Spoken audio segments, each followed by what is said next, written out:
Today, I finally finished clearing this 250 square foot area in front of my house and preparing it for a conservation landscape. It's only one piece of my larger plan for the yard, but it's an important one. And I have to admit, I definitely underestimated how much work it would be. But here we are, a few weeks, 12 bags of bamboo, rhizomes, and one deeply offended lower back later, and I'm feeling pretty good about it. Originally, I thought this area might become a RainScape, somewhere that could help capture runoff flowing onto our property from neighboring yards. But after some consultation and a lot of back and forth with people who understand grading much better than I do, I realized the conditions here weren't quite right. The grading here just doesn't work and wouldn't end up capturing enough water to function the way I had originally imagined. So the plan changed. This will still be a conservation landscape, just not a particularly wet one. Instead, I'm planning to fill it with adaptable, pollinator-friendly plants that can handle sun and relatively dry conditions. I'm aiming for about 75 to 80% native plants.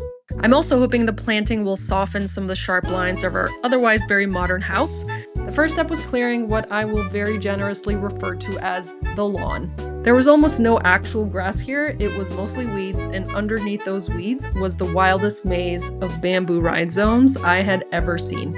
Normally, when I remove turf, I use what I call the cake slice method.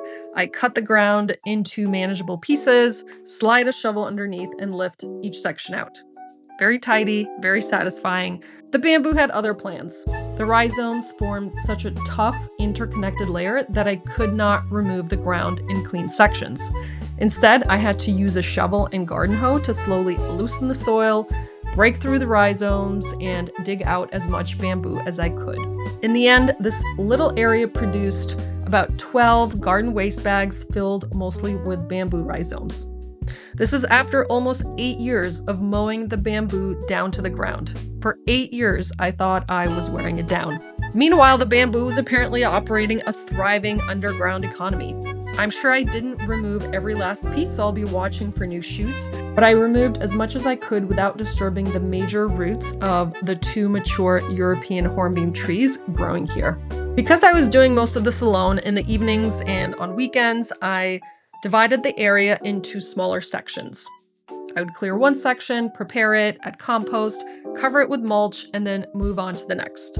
This helped keep the project manageable and stopped the first section from filling with weeds again before I reached the end. Once each section was cleared, I loosened the upper layer of compacted soil as much as I reasonably could.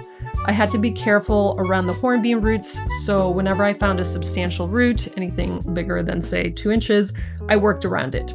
Next, I added compost. I used about 50 bags of leaf grow, a locally produced compost made from leaves and grass clippings collected here in Maryland.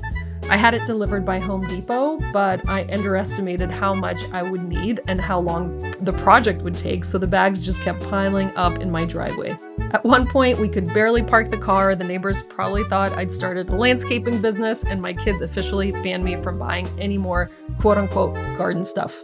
After the compost, I added mulch to help hold moisture and keep weeds down while the area waits to be planted. My long-term plan is to plant this bed fairly densely and use native ground covers as a living mulch. Ideally, the plants will eventually cover the soil and dramatically reduce how much mulch I need to buy and spread in the future. It's mid-July, and planting a couple hundred square feet of new perennials right now would be an act of aggression, both against the plants and against myself. So I'm going to let the bed settle and aim to plant in late August or early September when temperatures are a little bit cooler. In the meantime, I'll be finalizing the planting plan, calculating how many plants I need, and contacting local native plant nurseries about fall availability. The biggest challenge will be working around the hornbeam roots. I'll probably use smaller landscape plugs because they'll be easier to fit between the roots and much friendlier to my budget. The downside, of course, is that it will take longer for the bed to fill in. But gardening has been a very humbling experience for me. I know better than to expect instant gratification, mostly. For now, though, I'm calling this a win. It's just one small piece of a much larger project, but with every section I finish, I can see the overall vision starting to come together and become a little bit more real. Next comes the fun part, figuring out what to plant here. Stay tuned.